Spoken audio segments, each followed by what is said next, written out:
فرش التراب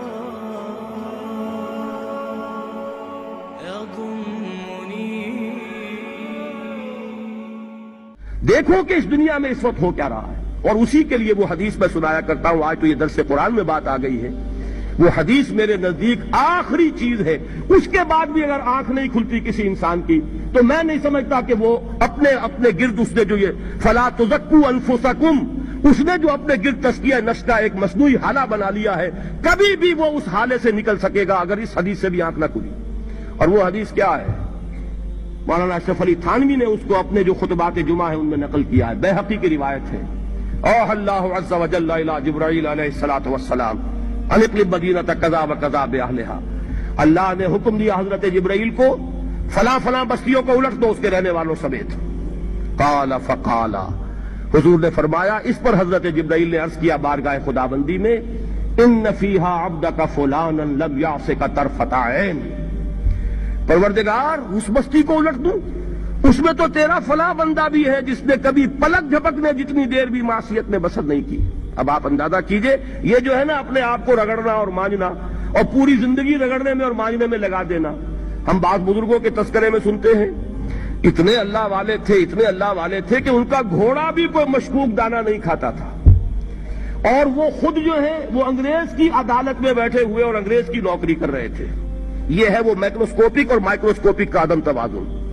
طاغوت کی چاکری کر رہے ہیں، انگریز کی ملازمت کر رہے ہیں، انگریز کے قانون کی تنفیذ کے اندر اعلی کار بن رہے ہیں، لیکن ذاتی تقوی اور ذاتی نیکی اور ذاتی للہیت جو ہے اس کا معیار یہ ہے کہ ان کا گھوڑا بھی مشکوک چارہ اور مشکوک کھانا نہیں کھا سکتا. یہ ہے وہ عدم توازن، اس کو نوٹ کیجئے گا، جس کو کہ اس حدیث میں محمد الرسول اللہ صلی اللہ علیہ وسلم نے واضح کر دیا کہ حضرت جبرائیل عرض کرتے ہیں کہ اللہ فلاں بستی کو الٹ دوں، اس میں تو تیرا فلاں بندہ بھی ہے جس نے پلک جھپکنے جتنی دیر بھی معصیت میں بسر نہیں کی. ذاتی نیکی کا اب اس سے اونچا کوئی مقام کوئی شخص مجھے اگر بتا سکے تو میں اس کا مرید ہو جاؤں گا. اس سے اونچا کوئی مقام ہوگا کہ آنکھ جھپکنے جتنی دیر بھی کسی نے معصیت میں بسر نہیں کی. ذاتی نیکی کی معراج. لیکن حکم کیا ہوا بارگاہ خداوندی سے؟ قال فقال، حضور نے فرمایا، اللہ تعالیٰ نے حکم لیا جبرائیل کو، اقلب علیہ وعلیہ، الٹو اس بستی کو، پہلے اس بدبخت پر پھر دوسروں پر. کیوں؟ فإن وجہہ لم یتمعر فی ساعۃ قط، اس لیے کہ اس کا چہرہ کبھی میری غیرت میں سرخ نہیں ہوا، اس چہرے کا رنگ نہیں بدلا. بے غیرت انسان، بدیاں پھیلتی رہیں، میرے دین کو روندا جاتا رہا، میری شریعت کی دھجیاں بگڑتی رہیں، عوامر کا مذاق اڑایا جاتا رہا.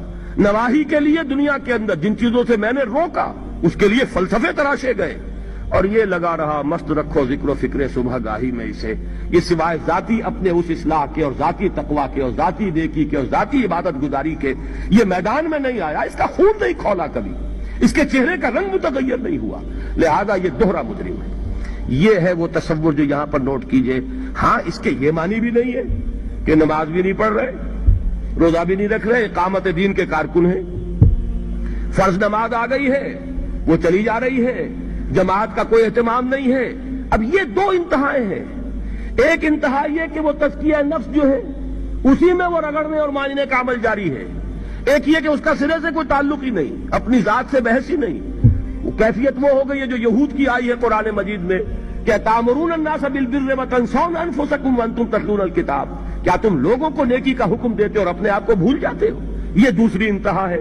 پھر وہی بات عرض کروں گا، وہی بال سے زیادہ باریک اور تلوار کی دھار سے زیادہ تیز راستہ ہے جس پہ چلنا ہوگا کہ نہ یہ ہو کہ وہ مبالغہ ہو رہا ہو، اپنی ذاتی اصلاح میں تو مبالغہ کی حد تک آگے جا رہے ہیں، اور دوسرے یہ کہ اپنے دین کی تبلیغ و اشاعت، اقامت دین کی جد و جہد، اس کا کھانا ہی نہیں کھولا زندگی میں، وہ کھاتا ہی نہیں کھلا ہے. یہ ایک انتہا ہے. دوسری انتہا یہ ہے کہ انسان یہ سمجھے اپنے آپ کو کہ میں تو مجاہد فی سبیل اللہ اور دین کا کارکن اور دین کا میں اللہ کے دین کو قائم کرنے کی جد و جہد کرنے والا ہوں، جبکہ حال یہ ہو کہ جو کبائر ہیں وہ بھی زندگی میں موجود ہو. ظاہر بات ہے فرض کا ترک کبیرہ ہے، نماز فرض چھوڑی تو کبیرہ گناہ کا ارتکاب ہو گیا، وہ تو کبائر میں آ جائے گا. فرائض کا ترک کر دینا کبیرہ گناہ شمار ہوگا.